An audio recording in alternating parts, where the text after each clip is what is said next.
On today's episode of SEO Lunch, Google AdWords has changed, but fear not, it is better than ever before.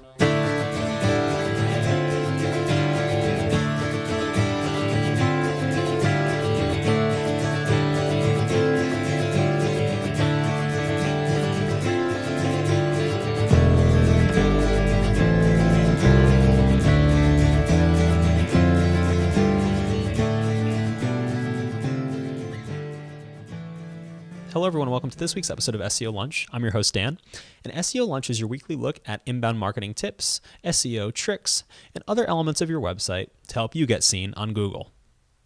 As always, this is brought to you by our Embrace WP service. Embrace WP is your place to go for SEO and inbound marketing audits, consulting, and development on a month-by-month basis. Visit embracewp.com today to find out more. So we recently talked about the Google Keyword Planner and AdWords, and we talked about Google Analytics as well. And what's funny is just recently, just a week or two ago, as of this posting in early 2014, if you're watching this further down the road, Google updated all their systems to look very different. So if you've updated your Analytics or your Google AdWords, it's going to look a little bit more clean, a little bit more flat, and it might be a little bit confusing if you're used to the old way. Fear not. Actually, a lot hasn't changed. While it is using flat design now and there's a lot more white space, you're still going to be able to find all of your Google keyword tool searches on AdWords up at the top right of the screen under Tools, and then the Keyword Planner is still there. So it hasn't gone anywhere. In fact, they've actually made it cleaner than ever before. So what I wanted to do today was to go over a few more things that they've added or made more visible, at least, to you as the customer using AdWords to make your searches even more specific and optimized. If you're looking for an overall a look at Google Keyword Tool, I will just kind of show you over to our other video for Google Keyword Planner, where we talk a little bit more in depth about how to do a keyword search, why you do it, things like that. But today we're going to talk about a couple new things that they've made more visible to the customer for searching and filtering. So right off the bat, you're going to notice that on the left side here, when you've already searched for something, that you have new things like including and excluding certain search terms. So if you exclude, if you search WordPress, blah, blah, blah, blah, blah, and then exclude WordPress, it's only going to show searches without WordPress in them. You can kind of see what that does to your search. There are other smaller little bits they've added, like the ability, well, this was in there before, but it's more visible, like the ability to show adult keywords. So if you're searching for keywords like sexy time or something that's better for an adult site, they actually do have a checkbox or a filter for that.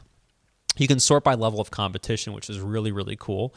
So if you're looking for keywords that have low competition because you want it to be a little bit easier to get seen, what you do is you can actually search by low competition, and then all you'll be able to see are searches that you've made, that you're searching for, or keywords, I should say, and then they would be the ones that have low competition only, which is really cool. So if you search for 100 things and it comes back with only 10 items, that's great. You've minimized your search. You know which keywords to hit for. It just makes it that much easier. The other thing that you've done that you can do now is you can actually search by the number of searches and also the bid price. So if you want a lower bid price or even a higher bid price or whatever you want to do, you can search with a greater than or less than symbol.